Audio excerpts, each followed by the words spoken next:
Hello friends. अब class 10 2025 exam board का, CBSE board का मैथ्स के लिए मैंने अब आज जो है सरफेस एरियाज एंड वॉल्यूम का इस चैप्टर का एक क्वेश्चंस आपके सामने डिस्कस कर रहा हूं। सरफेस एरियाज एंड वॉल्यूम बहुत ही इंपॉर्टेंट चैप्टर है। क्लास 10 में इसके सवाल तो डेफिनेट रूप से आएंगे और वो भी 5 मार्क्स के क्वेश्चंस में आते हैं।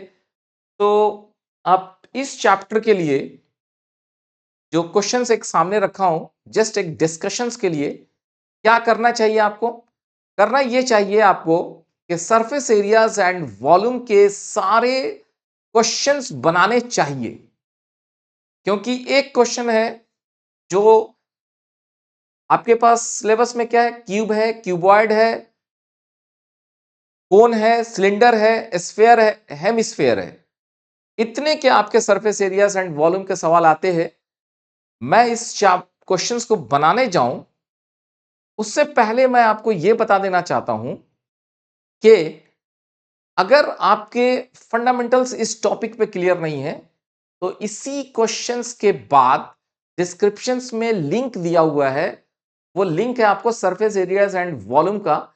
एक बार आप उसको जरूर देखें, प्योरली देखने की कोशिश करें। बहुत ही अच्छा कंसेप्ट है और सरफेस एरियाज वॉल्यूम में आपका फंडामेंटल अच्छा क्लियर होगा। Now let's come on this question. Question क्या है? क्वेश्चन ये है कि solid is in the shape of the cone. एक सॉलिड है जो कोन के शेप में है, okay, in the shape of a cone standing on a hemisphere. So एक कोन है, this is this cone, okay. कहां पे स्टैंड कर रहा है? ये कोन के बारे में कहा जा रहा है कि ये स्टैंड कर रहा है एक हेमिस्फेयर के ऊपर। तो समथिंग लाइक दिस। हेमिस्फेयर मेरा ये है, ये जो स्फीयर होता है उसका आधा पार्ट को हेमिस्फेयर कहा जाता है। जस्ट लाइक एक फुटबॉल है, सॉलिड शेप का है, उसको आप आधा कट कर दीजिए तो वो आपका हेमिस्फेयर हो गया। क्या कहा जाता है? Radii being equal to 1 centimetre. यहां पे ये कहा जाता है कि इसका रेडियस जो है, ये रेडियस 1 सेंटीमीटर है। R is equal to 1 centimetre, okay. This radius is also same, R is equal to 1 centimetre and the height of the cone is equal to its radius। और ये जो हाइट है, this height, this is height h। इसके बारे में क्या कहा जाता है? ये कहा जाता है ये भी रेडियस के बराबर है इस एग्जाम्पल के लिए, ओके। तो अब आपसे कहा जाता है find the volume of the solid. ये जो सॉलिड शेप है इसका वॉल्यूम निकालिए इन टर्म्स ऑफ पाई। पाई के टर्म में, अगर पाई का वैल्यू 3.14 या 22/7 अप्रोक्स वैल्यूज भी रखा जा सकता है, बट क्वेश्चन में कह रहा है कि आप निकालिए लेकिन पाई के टर्म में छोड़ दीजिएगा। तो अब आप एक सोचिए कि अगर ये जो कोन है, ये कोन, आप जानते हैं कि इस कोन में, यहां पे इस कोन में ये हमारा हाइट h कहलाता है, ये रेडियस r कहलाता है और ये स्लैंट हाइट l कहलाता है, ठीक है। इसका वॉल्यूम कितना होता है? अगर सिर्फ कोन का वॉल्यूम देखें, so this is equal to pi r square h 1/3, okay. क्या है? 1/3 पाई r स्क्वायर h इसका वॉल्यूम होता है।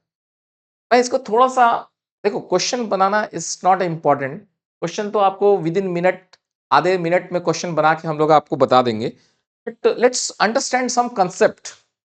ये जो कोन है ना, बेसिकली हम लोग क्या होता है कि अगर मैं थोड़ा सा और आपसे डिस्कस करना चाहता हूं कि ये एक सिलेंडर है, ओके, सिलेंडर,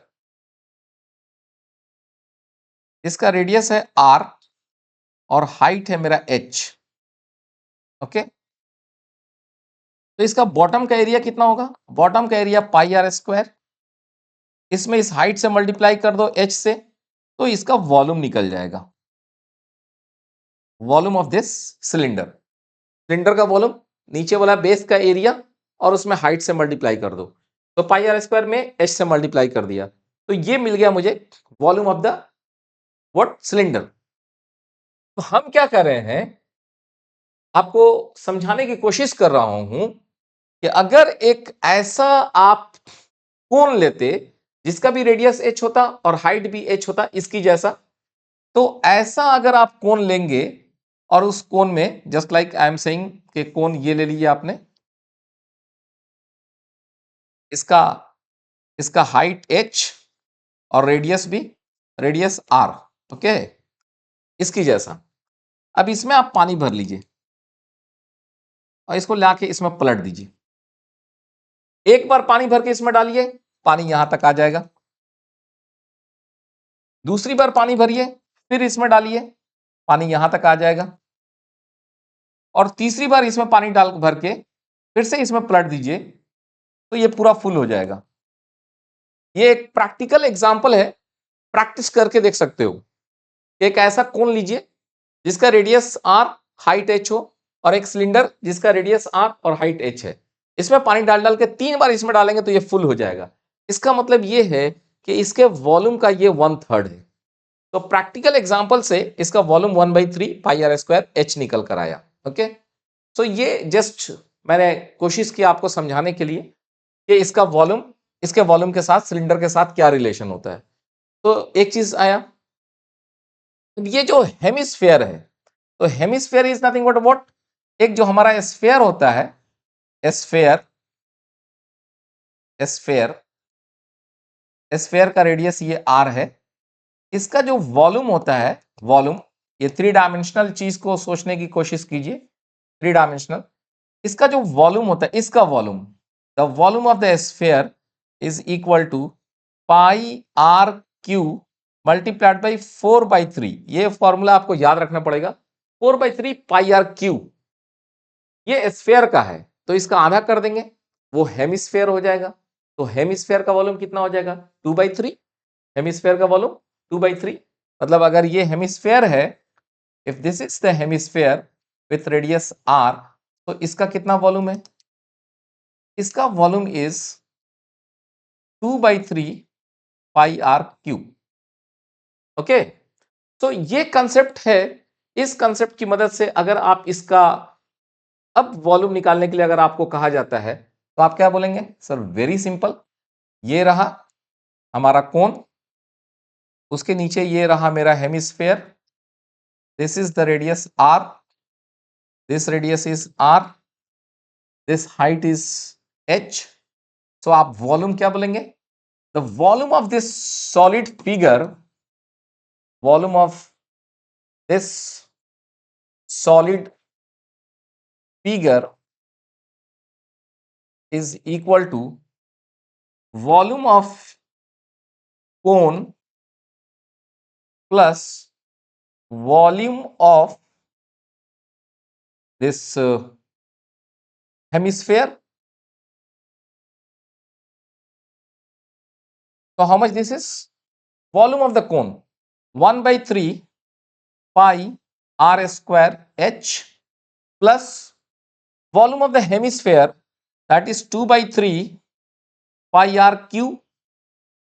और इस सवाल में जो सवाल अभी हमने आपके सामने रखा है उसमें h का वैल्यू भी r के बराबर है। So this is equal to 1/3 pi r square into r plus 2/3 pi are cube. So ये भी हो गया आर क्यू, ये भी r cube, pi are cube, pi are cube, 1/3 plus 2/3। जब इसको आप जोड़ेंगे तो ये बन जाएगा पाई आर क्यू।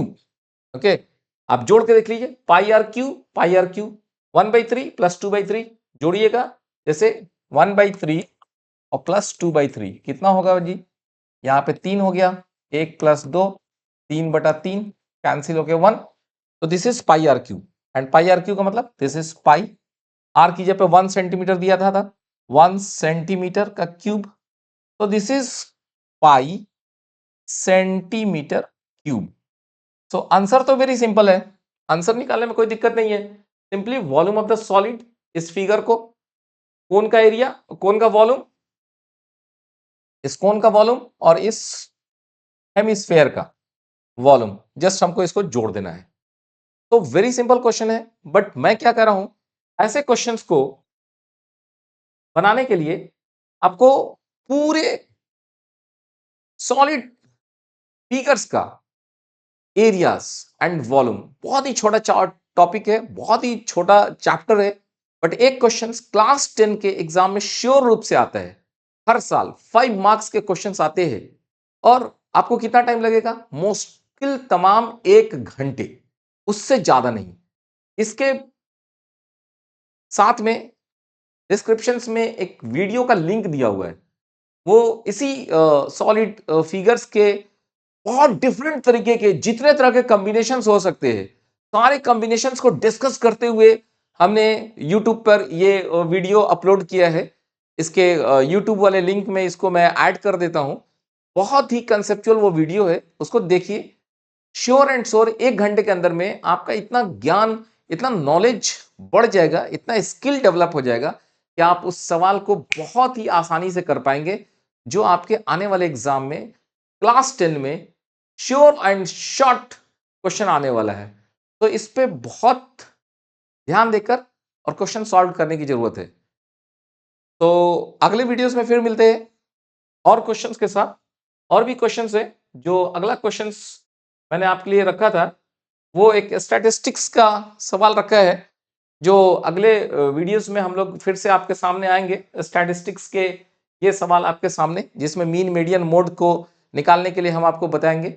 वो भी चैप्टर इंपॉर्टेंट है, बट अभी जिस चैप्टर को आपने पढ़ा है, उस चैप्टर्स के क्वेश्चंस के लिए दिए गए डिस्क्रिप्शंस का जो वीडियो लिंक है, उस पर जाके एक बार जरूर देखिए, बहुत ही फायदा होगा। थैंक यू दोस्तों।